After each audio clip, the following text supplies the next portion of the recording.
Pemirsa, terpidana Sudirman bercerita soal dirinya disiksa oleh polisi terkait kasus Vina. Hal ini disampaikan Sudirman dalam sidang peninjauan kembali pada hari ini.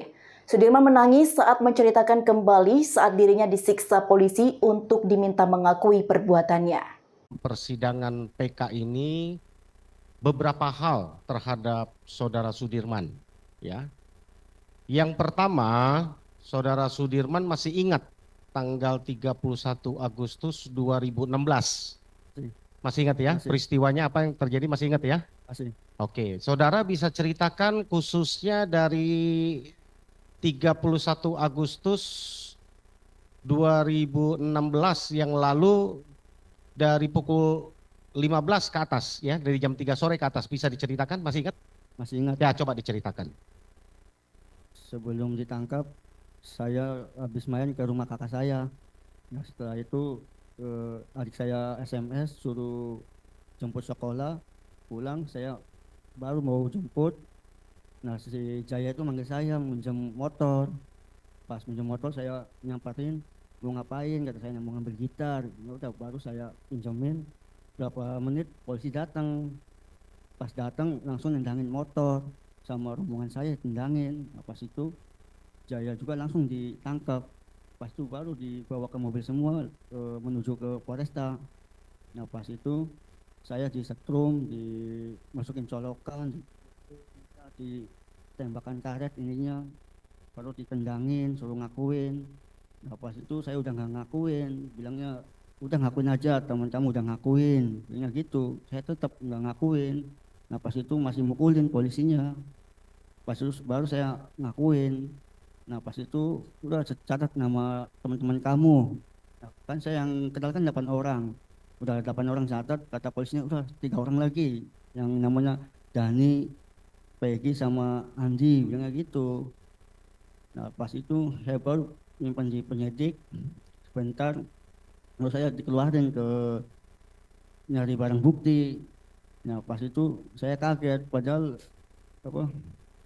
Padahal pas di tempat barang bukti itu bukan dari arahan saya, dari polisi sendiri.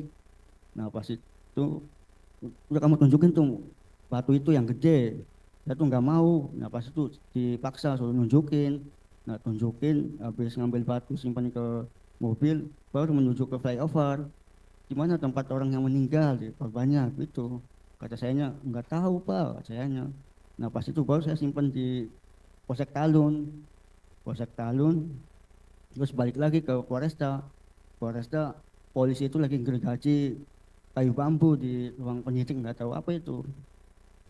Kan saya ngomong itu buat apa pak? Udah kamu diam. Itu pas itu baru saya simpan ke ruang sel. Di ruang sel saya kemaluan dibakarin, kemaluan dibakarin juga, suruh buat jam 100 kali. Kalau nggak kuat dipukulin.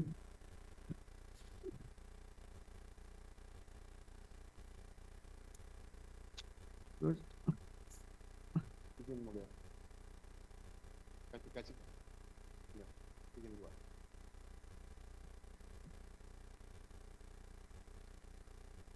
terus pas udah dianiaya kayak gitu, kasih makan kayak ngasih makan ayam disebarin gitu pak. Kalau nggak makan sama dipukulin juga.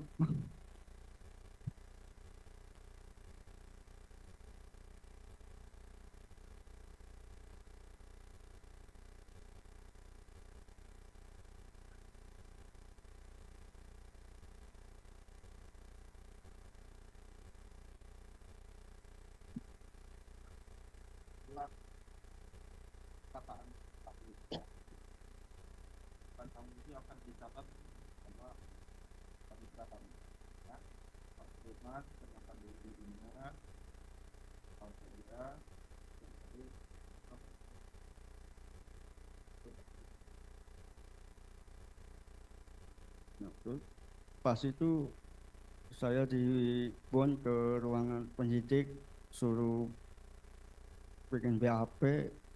Saya tuh aja nggak mau, cuma saya dipukulin, dihajarin terus sama polisi. Nah, pas itu saya suruh tanda tangan.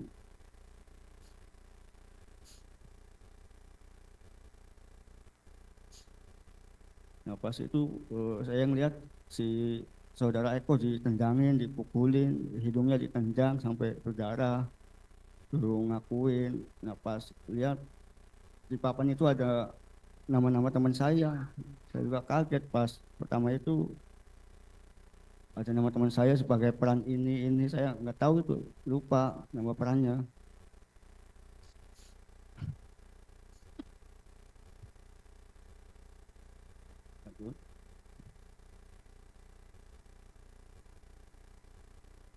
Sudah cukup? Cukup.